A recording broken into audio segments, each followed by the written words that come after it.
Most people spend the days before Easter cleaning their homes, preparing meals, arranging visits, and putting in order all the things that seem to ask for attention at once. And this is not wrong. These are good things. They belong to the life of a family. Yet there is still something more, something small, something humble, something many Catholic homes have never been taught to do. Padre Pio urged souls not only to prepare the table and the rooms, but to prepare the house itself as a place offered consciously to God before Easter arrives. He spoke of a simple gesture. It takes less than a minute, and yet, when it is done with faith, it can mark a home with recollection, with surrender, and with peace.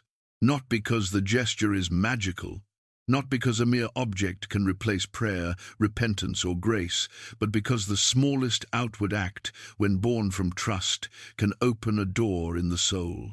And when the soul opens, the home begins to change with it. Before speaking of the gesture itself, one must understand why Padre Pio regarded such a thing as important. Without the why, the what becomes empty. Without faith, the sign becomes decoration. Without intention, the object remains only an object. What he desired was not a custom performed mechanically, but an act of spiritual readiness, a small, visible confession that a Christian home wishes to receive Christ not only in word, but in truth. If you would prepare your home spiritually before Easter, let your heart say quietly even now, Padre Pio, bless my home. Let that prayer rise simply. Let it rise without display. For many homes carry burdens that are not seen from the outside.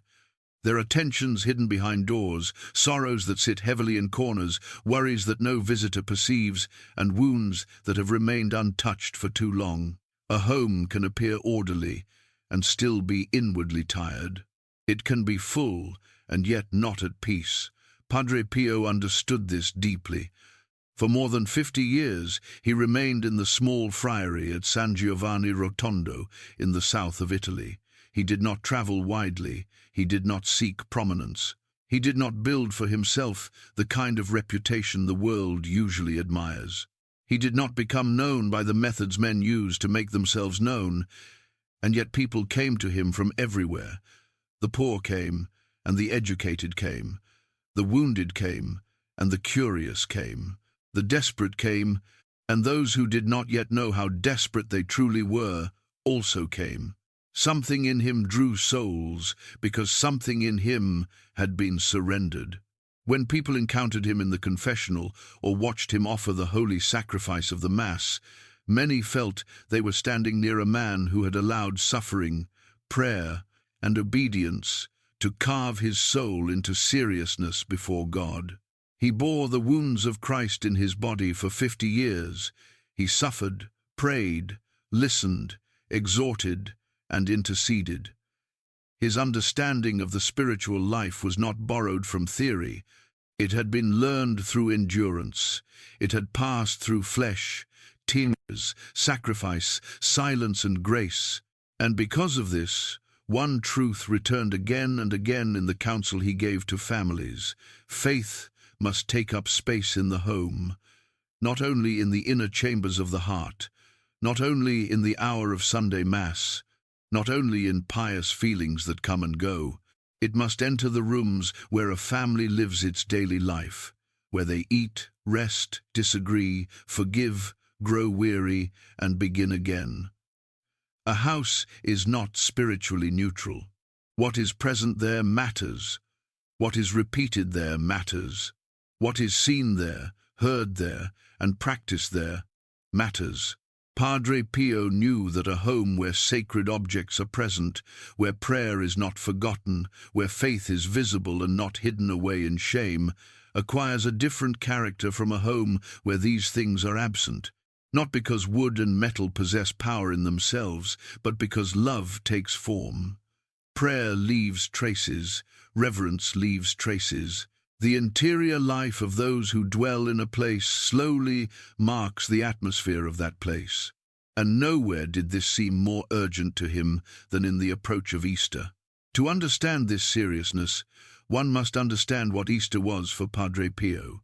It was not for him a yearly anniversary, not a sentiment, not a religious observance among many others. Easter was the burning heart of everything. It was the living triumph of Christ, the mystery in which death was entered and conquered from within. It was the overturning of despair. It was the hour in which the history of man was forever changed. It was the dawn in which the sealed tomb, once a place of finality, became the most eloquent emptiness the world has ever known. He felt the approach of Holy Week not lightly, but in the body and in the soul. The final days of Lent carried for him a particular weight. They were days in which grace was near, but so too was distraction. He saw, over many years, how easily people could drift into Easter unprepared. They would arrive at the feast externally present and inwardly absent. They had passed through Holy Week as they might pass through any week at all, occupied, hurried, preoccupied, dulled by routine, swallowed by practical concerns. They reached the celebration without having made room for the encounter. This troubled him. For Easter is not merely observed, it is entered, and it cannot be truly entered by a soul that has refused recollection, postponed repentance, and neglected prayer. Something must be opened, something must be offered, something must be made ready, and this readiness, in Padre Pio's counsel, belonged not only to the heart, but also to the home. So what was the small act he recommended? It was this: to place in the window of the home a blessed palm branch, brought home from Palm Sunday. If one did not have such a branch, then a small crucifix facing outward could serve with the same spirit. A blessed medal of Our Lady could also be placed there. Even a rosary laid reverently upon the windowsill might carry this intention. Yet the palm branch held, for Padre Pio, a special appropriateness, because it belongs directly to these holy days.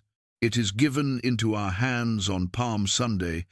At the very threshold of Holy Week, it has already been blessed. It already bears within it the memory of Christ's entry into Jerusalem, the King who came not as the world expects kings to come, but in humility, in meekness, in silence before the mystery of what was to unfold. The branch recalls the crowd that welcomed him, without yet understanding how quickly rejoicing can turn to betrayal, and how near triumph may stand to suffering. To place that palm branch in the window before Easter is to make a simple but sincere declaration: He is coming, and this house desires to receive him. It is an act that says, not in noise, but in symbol, that this threshold is not abandoned to forgetfulness, that this family does not wish to pass through Holy Week without consciousness, and that this home belongs not only to those who dwell in it, but first to God. Among those who preserved the memory of Padre Pio, there has long circulated the account of a woman named Carmela who came to San Giovanni Rotondo in the early 1960s, carrying a sorrow that had grown heavy through the years. Her home was marked by conflict. There were tensions between husband and wife, between parents and children, between generations that no one seemed able to bridge. She described her house not merely as troubled, but as burdened, as though a heaviness had settled there and refused to leave. When she entered confession with Padre Pio, she expected prayer, penance, perhaps words of correction or consolation. Instead, she received something startling in its simplicity. He told her that when she returned home, she should take the palm branch from the previous year or ask for a new blessed one and place it in the window before Easter. She was to do this as an act of surrender and to say to God with sincerity that the house was his and that she could no longer carry its weight alone. At first the counsel seemed too small for such deep pain. Souls often expect what is dramatic. They think only great burdens deserve great solutions. Yet grace frequently begins in what humbles us. It asks, not for spectacle, but for obedience. not for mastery, but for trust. Carmela obeyed. On the Wednesday of Holy Week, she placed the blessed palm branch in the front window of her home and whispered a prayer, almost too softly to be called speech. Lord, I give you this house. I do not know how to heal it. You do. Nothing outward changed at once. Her husband did not suddenly become another man. The tensions did not evaporate overnight. No immediate miracle descended upon the family. But something shifted in her. Something inwardly knotted began to loosen. The act of placing that palm branch in the window did what years of anxious control had failed to do. It moved her from possession to surrender, from strain to trust, from trying to carry everything alone into allowing God to enter what she had long held tightly shut. This is what Padre Pio understood so well. He was not teaching superstition. He was not offering a charm against suffering. He was teaching the spiritual truth that faith must at times become concrete if it is to deepen. We are not disembodied souls floating above matter. We have eyes, hands, habits, places, rooms, thresholds. We live in time and space. What we do with our bodies, what we place before our eyes, what we return to each day, these things quietly shape us. A sacred object placed in the window is not a talisman. It is a reminder. It is a summons. It is a silent call to recollection each time one passes by it. It is the morning light falling upon a sign of belonging. It is a question laid before the conscience. To whom does this house belong? Under whose gaze do we live? What spirit are we allowing to rule here? A child may ask why it is there.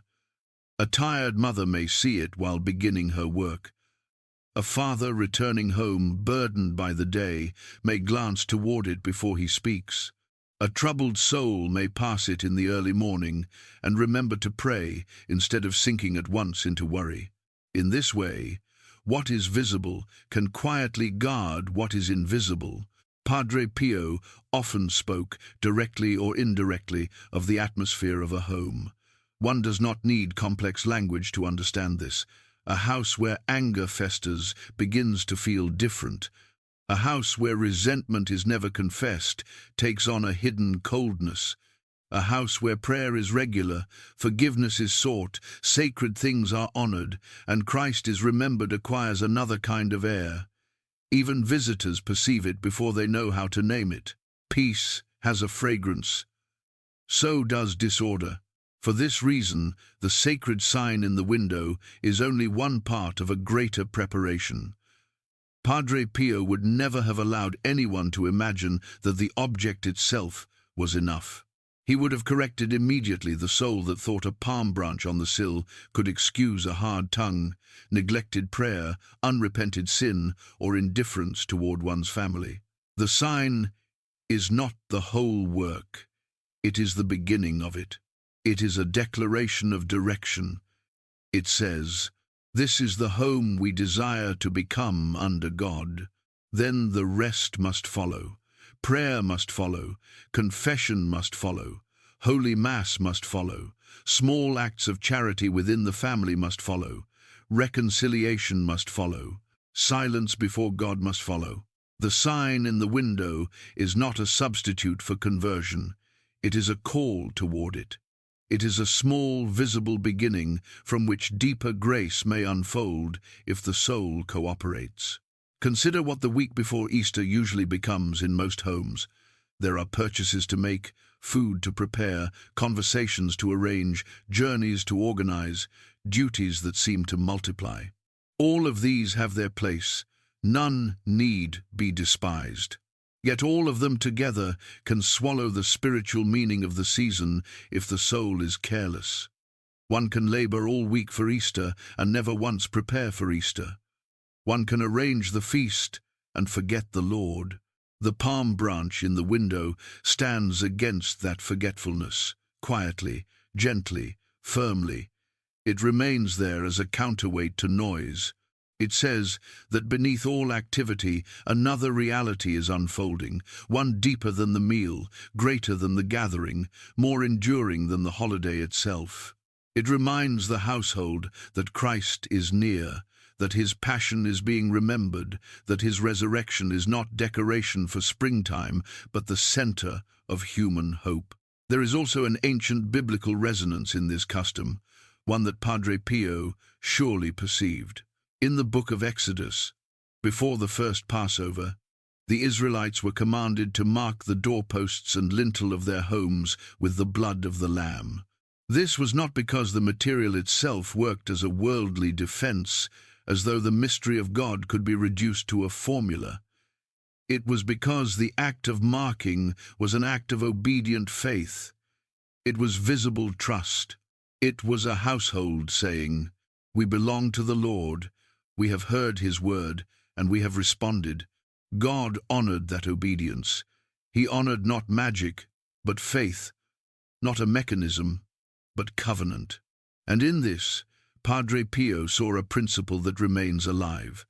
God often works through the small and concrete acts by which faith becomes visible. He works through kneeling, through making the sign of the cross, through lighting a candle, through blessing a child, through entering confession, through placing a sacred sign where the eyes will meet it again and again. So the palm branch in the window before Easter may be understood as a humble continuation of that same spiritual instinct. Not the same event, not the same covenantal sign, not something to be confused with the saving mysteries themselves, but a faithful expression of the same truth. This threshold has been consciously offered to God. This house does not wish to stand unmarked by remembrance. This family desires to live under the mercy of Christ. There is something profoundly fitting in the place chosen, the window, not hidden in a drawer, not tucked away on a shelf that no one sees, not buried in a room forgotten by daily life, but in the window, facing outward. The window is the place where light enters the home. It is also the place where the home, in a certain sense, faces the world. It is not a wall, and it is not a door. It is the place of meeting, the place of passage for light, for vision, for presence. To place something sacred there is to say, let what enters this home pass through remembrance. Let the light that comes in find faith waiting for it. Let the daily exchange between the inner life of this house and the outer world be touched, however quietly, by Christ.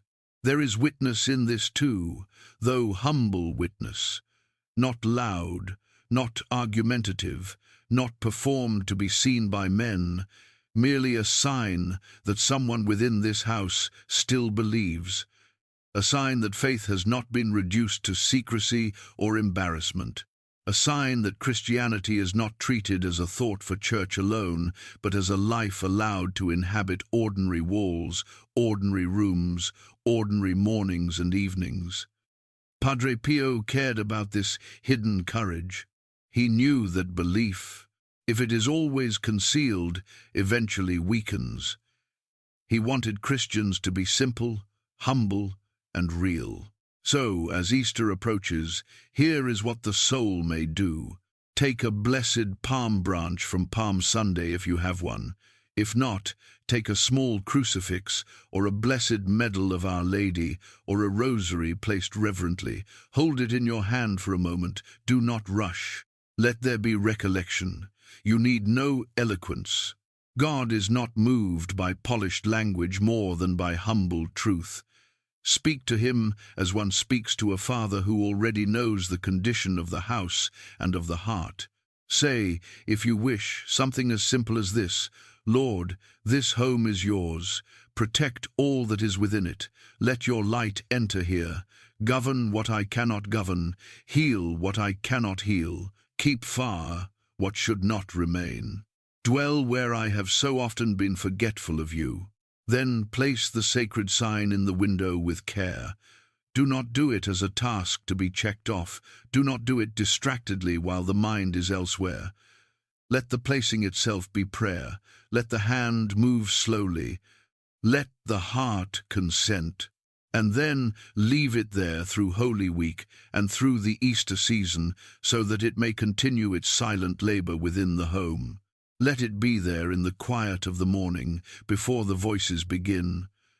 Let it be there in the evening, when fatigue can make souls vulnerable to impatience. Let it be there for the child who asks. Let it be there for the visitor who notices. Let it be there for the one who is suffering in silence and needs some visible reminder that this house has not been abandoned by grace. There are families who have kept this practice for generations. Among devotional communities attached to Padre Pio, there has been shared the testimony of a family from Portugal, 3 generations of women who guarded this custom and handed it on not as superstition, but as part of the spiritual identity of their home. They did not point to one dramatic event and say that everything changed in an instant because of the palm branch. Rather, they spoke of something slower and more enduring, a continuity of faith, a sense that religion was not something they visited once a week, but something that inhabited the daily pattern of life. This is no small inheritance. In a world that moves quickly and forgets easily, in a culture where faith is often the first thing dropped when schedules become crowded, any yearly act that roots a home again in what is eternal possesses real significance. Such gestures are not trivial. They teach memory, they shape atmosphere, they train the heart to return, they tell children without many words that Christ matters here. Padre Pio often ended his letters with words that many of his spiritual children came to treasure. Pray, hope, and do not worry. God is merciful and will hear your prayer. These words express perfectly the spirit in which this gesture should be made. Not with fear, not with nervous superstition, not as though God must be manipulated into care, but with calm trust, with filial confidence, with the surrender of those who have done what they can and placed the rest into his hands. To set the sacred sign in the window is to say, in effect, Lord, I cannot preserve this home by my own strength. I cannot purify every thought, settle every conflict, foresee every danger, or heal every hidden wound, but I place this house before you. I acknowledge that it is yours before it is mine. Enter it, govern it, visit it with your peace. Prepare your home, then, but do not stop there. Prepare your heart also. Clean the rooms, yes. Arrange the meal, yes. Welcome the family, yes. But do not neglect the inner chamber where Christ desires to enter. Let confession open what has become closed. Let prayer soften what has grown hard. Let humility make room where pride has crowded everything else out. Let forgiveness enter where resentment has remained too long. Let silence make space for grace. For Easter is not merely a date on the calendar. It is not only a beautiful liturgy or a beloved feast. It is the living encounter with the love that entered death and emerged from it unconquered. It is the victory of Christ over all that would imprison the soul. It is the promise that darkness, however stubborn it seems, does not have the final word. It is the declaration that mercy is stronger than sin, that life is stronger than the tomb, and that the risen Lord still desires to cross the thresholds we so often keep barred. If these words have spoken to your soul, then let your heart make its own quiet answer. My home belongs to God. Let that not be merely a sentence, but a consecration. And if you know someone carrying a burden in this holy season, someone whose family is troubled, whose house feels heavy, whose heart is tired, pass this counsel on to them gently. A single, small act, done in faith, can become the place where grace begins to move. May God bless your home. May he bless all who dwell within it. May the light of the risen Christ enter every room, every memory, every wound, every fear, every silence. And may this Easter bring to your household that peace which the world cannot give and that darkness has never been able to overcome.